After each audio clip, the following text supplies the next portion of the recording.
Magandang araw po, welcome po sa aking channel, Love9 TV. Patalasasan po, meron po ba kayong mga properties na napapabayaan or non-performing assets? Plan nyo ibenta, pero wala kayong oras sa pagbenta nito.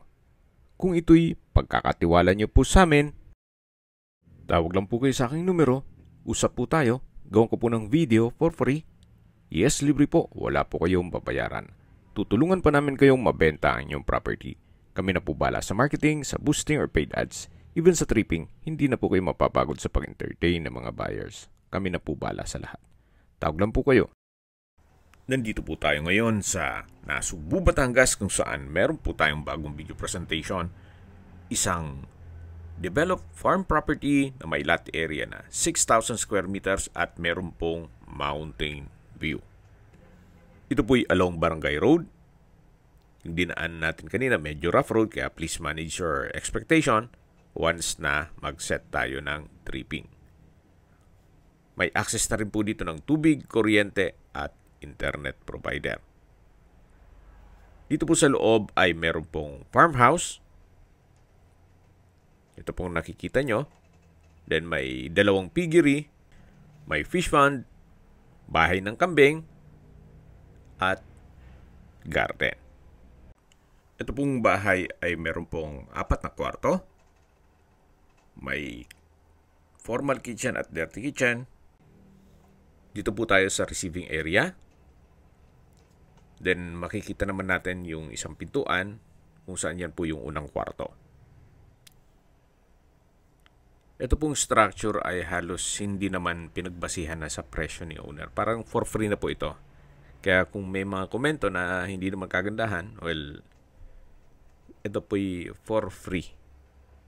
Then dito naman po yung dining area. Lipat naman po tayo dito sa may kusina at banyo. Katabi lang po yung isang kwarto. Labas na ulit tayo. Ito naman po yung dalawang kwarto na kung saan ngayon ginawang stock room. At dito naman po sa harapan ay may breeding pen. At dito naman po yung 4th bedroom. Okay, lipat na po tayo dito sa may garden area. Yan po yung mga tanim na sili hanggang sa dulo po yan. Sa pagdilig naman po nitong mga tanim na sili ay nanggagaling po doon sa deep well.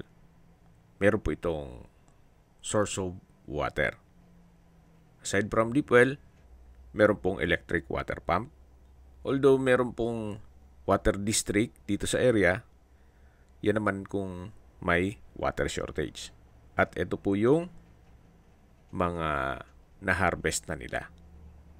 So kahit paano kumikita na po itong farm ni Doktora. May mga solar lamppost na rin po dito sa palibot nitong farm. So dito po sa loob ng 6,000 square meters or mahigit kalahating hektarya, ang mga structure po dito ay may farmhouse, 2 ang piggery, yung maliit para sa mga wild pigs o baboy ramo. Then yung malaki po ay para naman sa mga patiner. So dito naman po sa area na to ay meron pong 700 na tanim na kape. Na kung saan yan po'y magiging income generating din po. Meron din pong mga grafted mango trees. Dito naman po tayo sa parte ng property na medyo slope ang terrain. Then sa dulo po ay doon po nakapwesto ang fish pond. Ang kagandahan po dito sa property na to ay punong-puno na po ng mga tanim na kung saan i-maintain nyo na lang.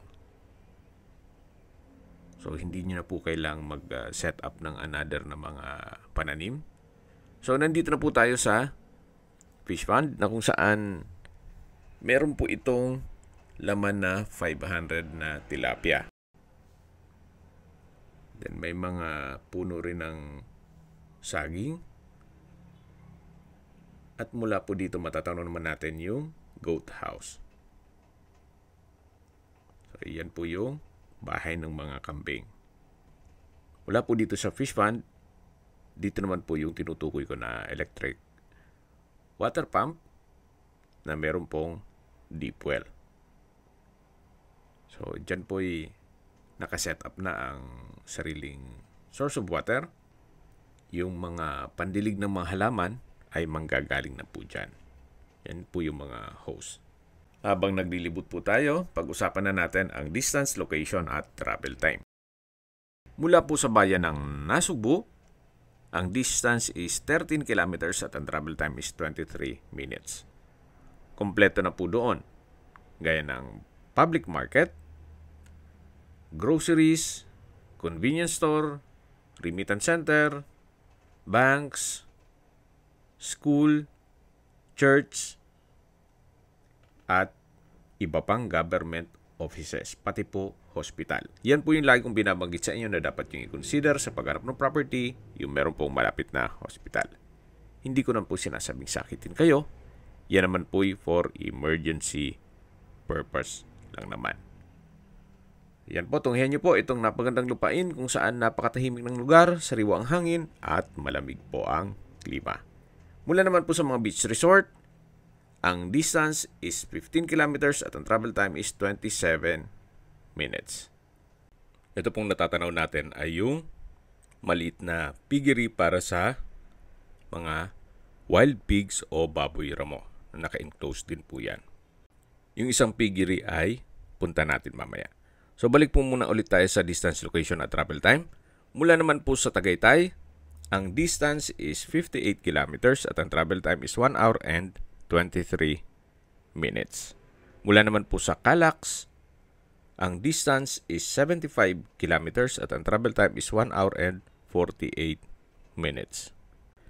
Ang Cavite-Laguna Expressway ay connecting Citebex o Cavite-Tagaytay Batangas Expressway, na kung saan mas mapapabilis na po ang biyahe mula Manila papuntang Nasugbu, Batangas. At mula naman po sa airport, ang distance is 90 kilometers at ang travel time is 2 hours and 17 minutes. Meron pong dalawang major roads na papunta dito sa Nasugbu mula Manila. Ang isa po ay Skyway, South Luzon Expressway, Calax, Tagaytay, all the way to Nasugbu. Then yung pangalawang major roads naman ay mula Cavitex, Tanza, Naik, Maragondon, all the way to Nasugbu.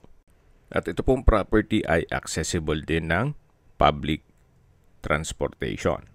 Mga 3 to 4 hours po pag magkukommute kayo. Ang pamasahe po ay 160 to 180 pesos.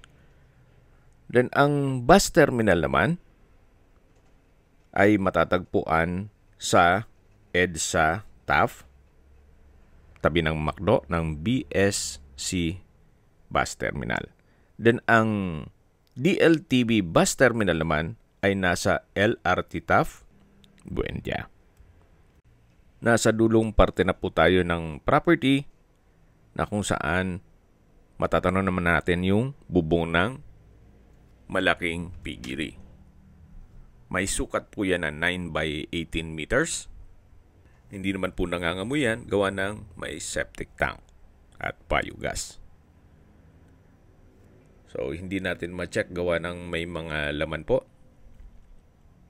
At mula po dito, matatanaw naman natin yung mountain view. Then may overhead tank. Upon tripping, papasok po tayo dyan. Maayos na maayos pa po yung mga bubong. Kaya matagal pa pong magagamit yan. Then dito po yung mga garden plot na meron pong tanim na kamuting kahoy. Sa presyo na po tayo. Binebenta po ito ni owner sa halagang 8.5 million pesos net. Ibig pong sabihin, si buyer na po ang sasagot sa lahat ng taxes at expenses with regard to documentation. Kung may mga katanungan po kayo, tawag lang po kayo sa aking numero. Sa mga kababayan naman natin nasa ibang bansa, meron po akong WhatsApp, Viber at Telegram. Same number lang po, 0917-316-3399. Sa mga nagtatanong naman po ng aming Facebook, meron po aming Facebook page na Nov9TV at Facebook Real Video. Meron din pong TikTok at Instagram. May ibang YouTube channel po kami, the Nov9 TV channel,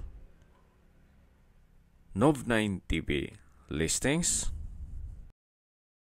Nov9 TV On The Spot, Nov9 TV Updates, at Nov9 TV House Rental. Sana po naibigyan nyo ang video presentation. Paki-like and subscribe na lang po sa aking channel para ma-update din po kayo sa aking future listings. Kung sakali po hanap nyo yung mas malaking sukat ng lupa, meron din po kami ibang listings na pwede nyong pagpilian. Huwag po kayong mag-atubiling tumawag sa amin. Then, let us know your budget para malaman namin kung anong property pwede naming ilog sa inyo. Sa lahat pong viewers, subscriber at nagtiwala po sa amin, salamat po sa suporta. Ingat po kayo lagi at yung pamilya. Maraming salamat po.